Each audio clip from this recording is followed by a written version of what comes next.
Back is killing me lately. I've been really distracted and working a little bit too much that I'm not taking my breaks, and I definitely am feeling it in my back and my hips and my shoulders. Fucking take care of yourself, you guys. Don't wait until you're sore to stretch and to foam roll and to take care of yourselves. It's not worth it.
Workout for today, pretty decent workout actually. Thought I'd quickly do a quick little rundown of what I did today. What I did today.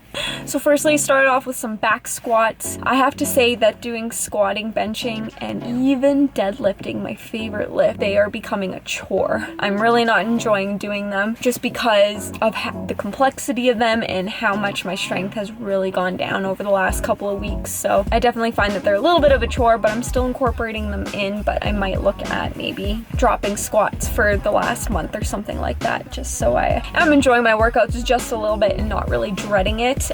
Once I am done my first combat movement, then I feel ready and excited to move on to the next exercise, so I'll do a little bit of playing with that. But squats, I did 3 sets of 8 at 95 pounds. This week is actually a deload week. Yes, I'm still doing deload weeks. It's very important to ensure that you are incorporating deload weeks into your program, regardless if you're preparing for a powerlifting meet or if you're cutting for a show. Your body needs a break. You need to give it that time to rest, because when you rest, that's typically when you grow. So 3 sets of 8, 95 pounds. And then we moved on to some glute emphasized cable pull throughs. These ones I'm still feeling pretty good about, still really enjoying them. I really like doing them as a glute emphasized exercise versus emphasizing the hamstrings for these ones. So 3 sets of 10 at, I think I ended up doing 75 pounds. And then we moved on to some bicep curls. Today obviously is a full body day. I've talked about this before. I incorporate full body days so that I can hit legging muscle parts multiple times during the week. It gives your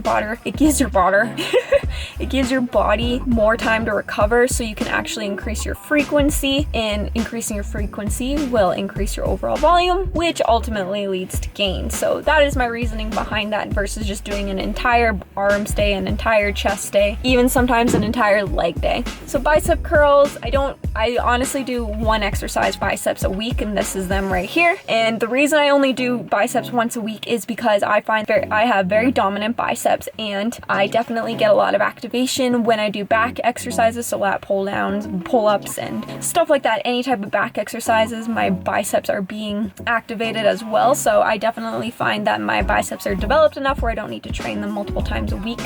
But for these ones, just for some dumbbell curls, these are an isolation movement. So by this I mean it's a single joint movement where the only thing that you're bending at is at your elbows. So you actually want to really focus on your mind muscle connection much more when you're doing isolation movements like this. So don't be swinging, don't be arching your back, how many people will really ego lift when they do bicep curls. It's unnecessary. You really want to focus on the squeeze.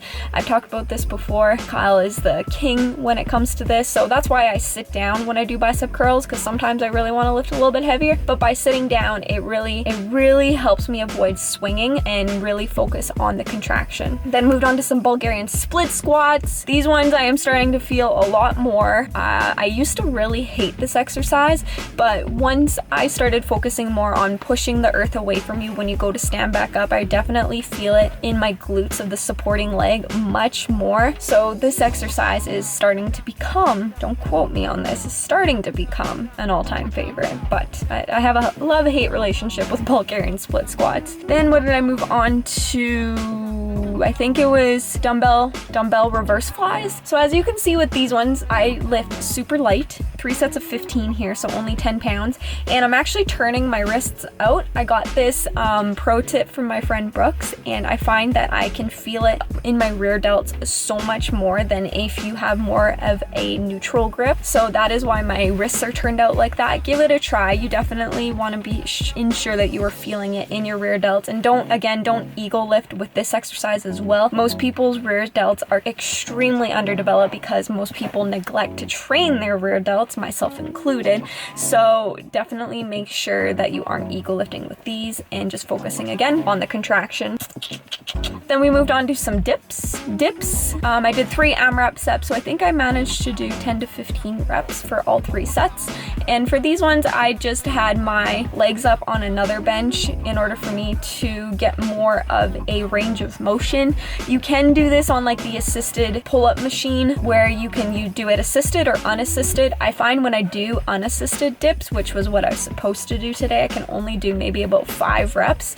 Doing like body weight unassisted dips without your feet up on a bench is very difficult. It's a really good exercise, but I am definitely weak in that area. I definitely don't do it enough. So I was feeling pretty weak and pretty tired by this point, so that is why I opted in for this variation instead. But it felt pretty good. And last exercise was some lying leg curls. Just completely burned out the hamstrings for the end of the workout here, and really focusing, because this is again a single joint movement. So there's your cue to remember to focus on the contraction. So that is why you see me coming down super slowly on the eccentric for this exercise. So I think I did about 3 sets of 15 at 30 pounds, which is really good because my hamstrings are super weak. So 30 pounds for 15 reps is a lot for me. So not too bad. And then I did a little bit of posing afterwards and finished up with maybe just 10 minutes of cardio. I think it was 10 minutes. Yeah, I only did 10 minutes.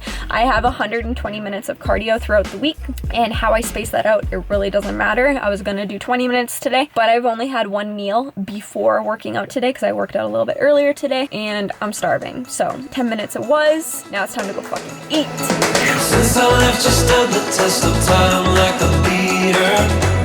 It got too far and I will always linger.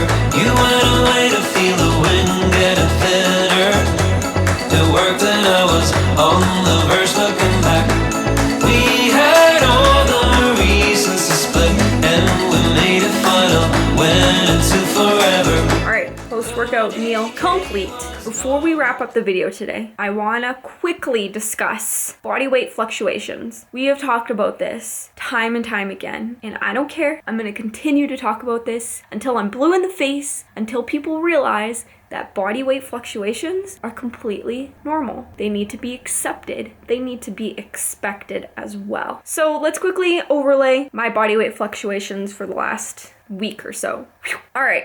As you can see, my weight has gone up and down, up and down, up and down, and then back down, and then back up a few more days. This is completely normal, no matter what. Especially for women, we are gonna see fluctuations even more so than guys. It's actually more accurate to compare your week 1 of your first month to your week 1 of your second month. So versus comparing week to week, it's more accurate to compare month to month for your weeks to weeks, if that makes sense. That's just because of our menstrual cycle. It plays a big role when it comes to body weight fluctuation. So you can't get hung up on the scale and expect it to go down like this. It is not linear. It is not a linear measure of progress. So, like I said before, I'm going to say it again. Scale weight is not an accurate measurement for short-term progress because of these non-linear adjustments that happen throughout from day to day. It is an accurate measure in the long term. As long as your ending point weight is smaller than your starting point weight, who the